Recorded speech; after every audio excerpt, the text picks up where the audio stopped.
Hi, good morning. We're here with Agador. He's so handsome.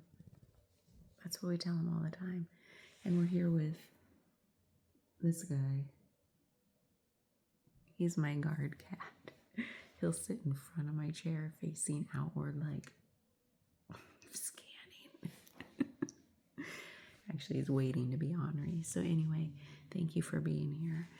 It's one of our morning messages after meditation. And my voice feels deeper, like morning voice. It's hard to keep it quiet because my husband's still sleeping. But what kept coming back was to share 3 things that have been in my experience recently. And the message was to weave them together. I don't know what you're going to get from this. I don't know where it's going. But those 3 things are, I loved this so much when I heard it. Here it is. Scratch that. Redo. Knowing is your calling. Not knowing is your job description. Knowing is your calling. Not knowing is your job description. It's like, obviously I don't have to explain it, but the way that it hit me was like, yeah, that inner guidance system is your knowing. But how stuff gets done, how you get from here to there, how it plays out in your life and with other people, that's the not knowing. Your job description just says you show up and you do the thing.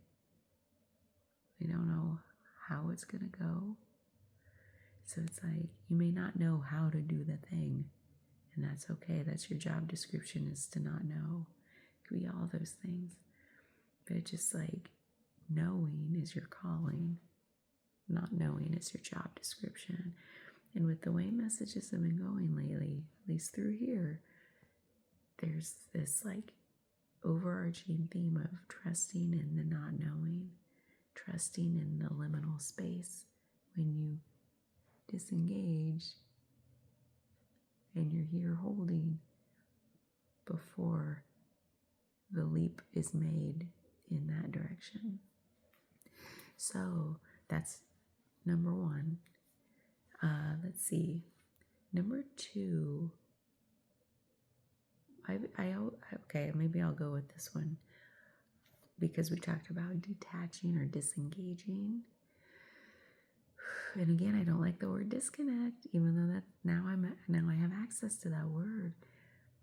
It reminds me of how we're always connected to our soul self with that silver cord, a lot of people say in the wisdom traditions and like metaphysical, spiritual thought worlds, is like when you are in the astral realm, you're connected to your body with a silver cord or whatever color, whatever.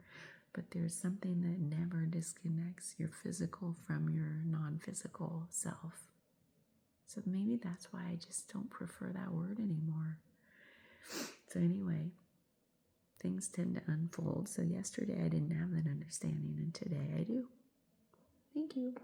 So number 2 was just to talk about a recent experience I had with an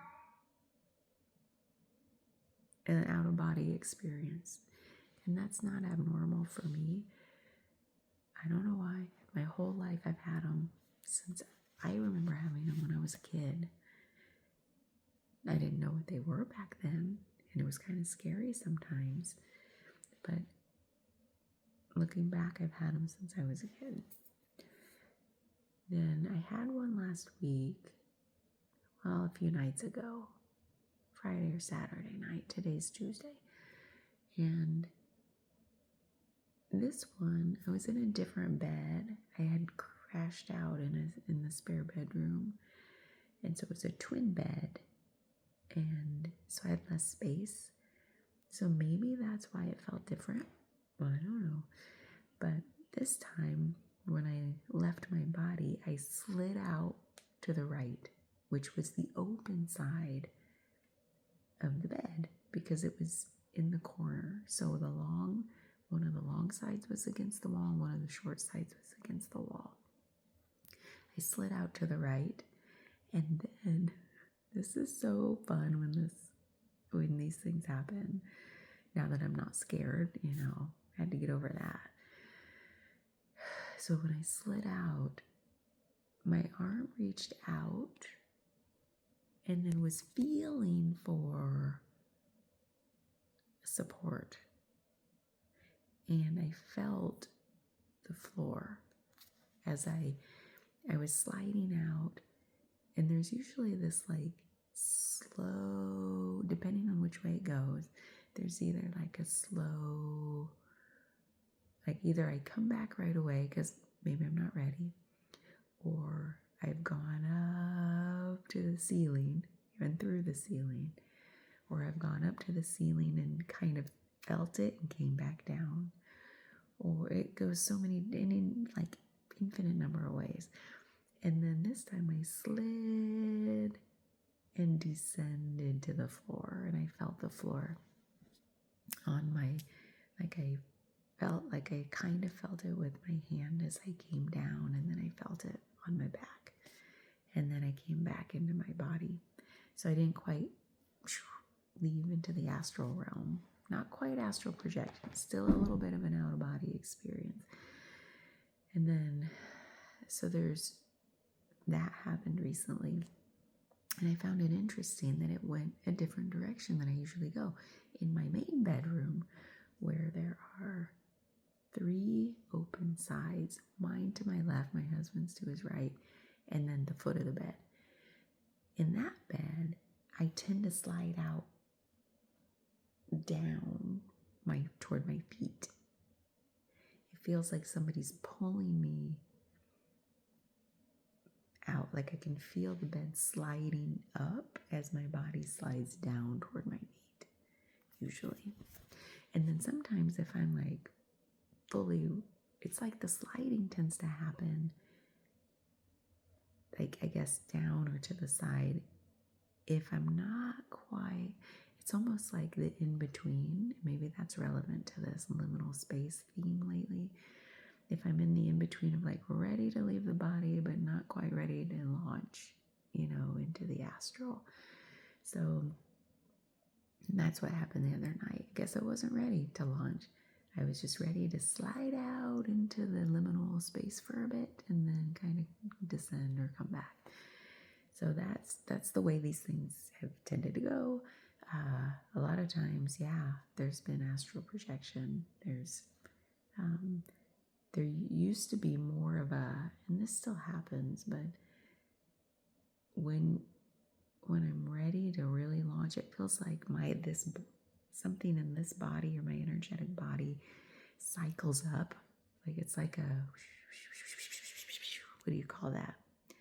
And there's flipping sensations. There's increasing, like I can hear it. I can feel the vibration in my whole body. And that was what used to be scary. And now it feels so good. It feels amazing in my body to like cycle up. And then you're just off. And sometimes I'll cycle up and still won't launch. So I don't know yet all the influences or, influences as to what causes any one particular event to go a certain way. It's just interesting that there are so many different ways it has gone in my life. And I trust that these things are happening for me for a reason. I don't have to know. I don't mind the not knowing anymore. So there's that. And then the third thing was this dream I had last night, or this morning, whenever it came in. And y'all, the dreams have been pretty wild lately. This one wasn't, I don't feel like it was for me only. There was one last week that was definitely for me only, and maybe I'll share it someday, but if I remember it, I haven't been writing these down either. Okay, so this feels relevant to the messages that have been coming through. That's how I knew it wasn't for me only. So, I think my husband was there. Yeah, we were staying at a place. I don't know where it was, and I don't know if it was it felt like we were pretty much temporary yet settled in this home.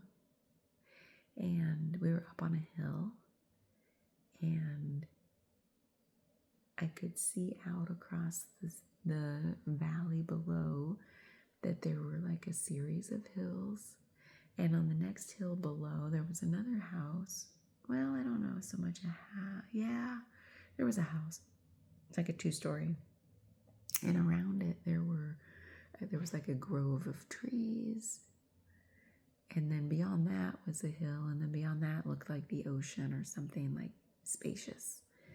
So in this dream, I'm in a hammock but I'm behind glass. Interesting. Anyway, I'm in my dwelling, looking out at that next hill, which had a house with the grove of trees. All of a sudden, this big backhoe type machine, like I see one of the long trees, which at the time seemed like one of the branches of the trees, but it went all the way to the ground. So it was like its own tree, but again in a cluster. Reminded me of like palm trees, yet it looked more like a birch tree. And so this backhoe comes out from the back of the grove. Like I didn't see it until the trees started coming down, kind of pointed toward us, but it wasn't going to reach that far because it was way over there on that hill. So I knew we were safe, but there was this feeling of knowing the safety. So that's why I mention it, because dreams are about feelings. And so that tree bends and the backhoe pushes it down. So it was like a controlled demolition is what the feeling was. I was like, oh, they're meaning for that tree to fall down away from the house. You know, it didn't destroy the house. So there was this is important.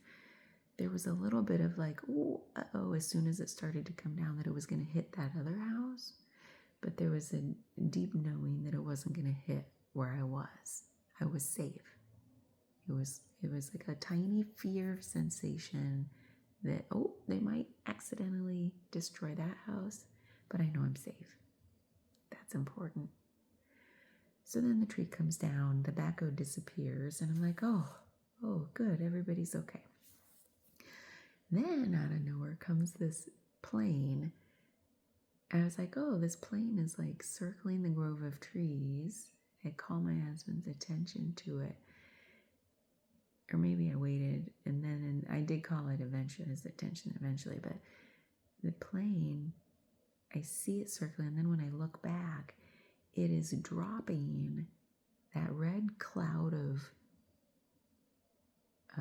dust that you see in fire when airplanes dive across a forest fire and they drop this red-orange fire extinguishing dust powder. It did that. It circled the grove of trees, and then it swooped in, and we saw dust get dropped onto the trees, perfectly land only around the grove of trees. And then the next thing, they all go up in flames. The fire is fully still just contained around the trees. But what's interesting is, now that I'm speaking it, the red powder that normally puts out a fire is the thing that initiated the fire, the controlled burn. Okay, that's really important. I just got all the chills on that one too. So, and then I called my husband's attention and said, wow, look how cool that is. Look how skilled that pilot is to know exactly where to drop it and that it was going to burn just what they wanted to burn. I was like telling him, like, wow, look how skilled that pilot is. He's got skills. That's what I kept saying, is like, they know what they're doing. They know what they're doing. That's amazing. And then I think then I woke up. Dudes. So you have the controlled demolition of the tree in the first part with the backhoe, the controlled burn, destruction, but it's not just destruction. It's like the metaphor of like clearing the way. You're bringing down what once was and clearing the way. Oh, I got all the chills on those two combinations of words. Yeah. You're bringing down what once was in a very controlled way. You've got skills. The burn you're initiating is clearing the way, and you know exactly what needs burned away. Nothing less, nothing more. You've got skills. They're multiplying. And you're not losing control. You better wake up. So there's something about that song. We're not going to go look up the lyrics. I already got them wrong to fit our needs. So that's what struck me about the dream, is like, oh, first of all, we're safe. First of all, we've got skills to initiate our controlled demolition of what we're bringing down that no longer suits us, to clear the way for what comes next. You got to clear the way. Otherwise, things can't fit in, right? It's like detaching. It's like the monkey bar analogy yesterday. Like where's our next rung we're reaching for? It can feel unsafe if we're going to fly through the liminal space. Like, let go before we know where we're grabbing, right? It can feel unsafe.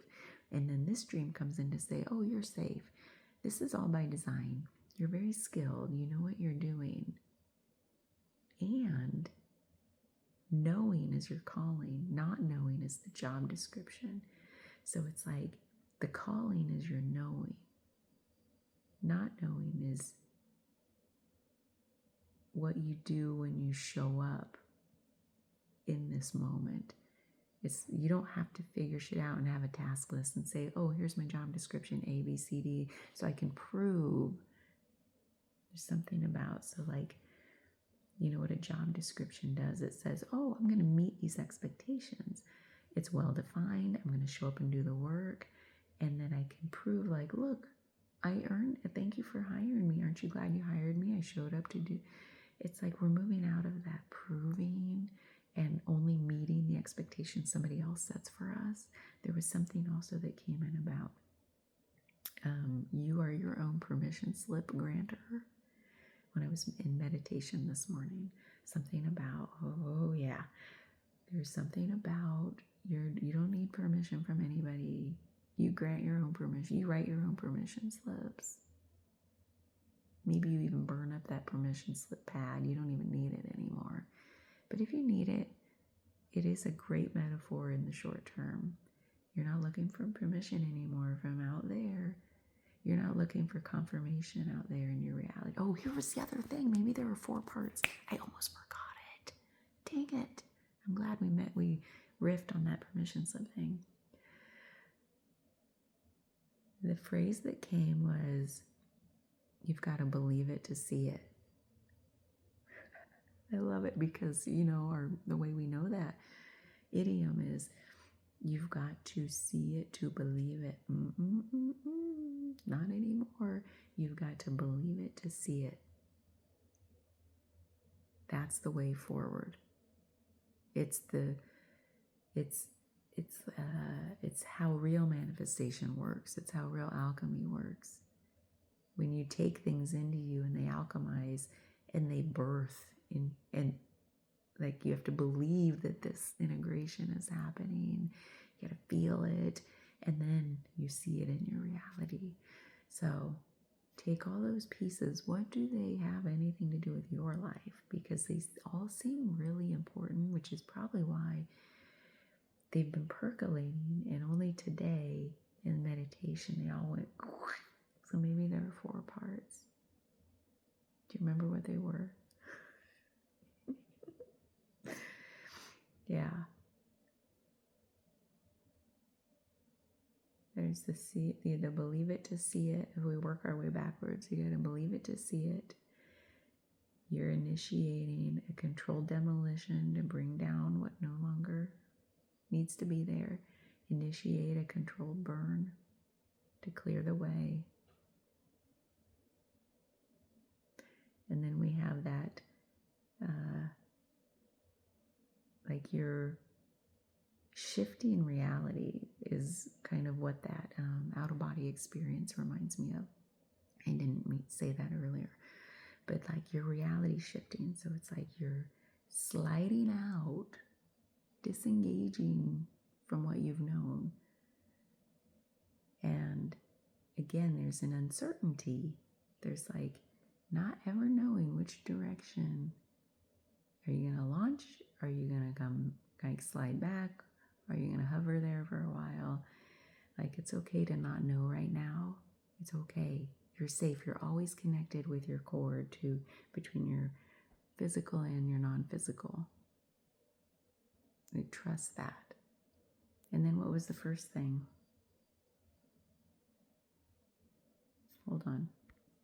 Of course, we started with knowing is your calling, not knowing is your job description.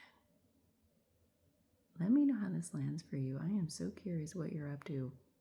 Those seem like they all seem so, yeah, let me know.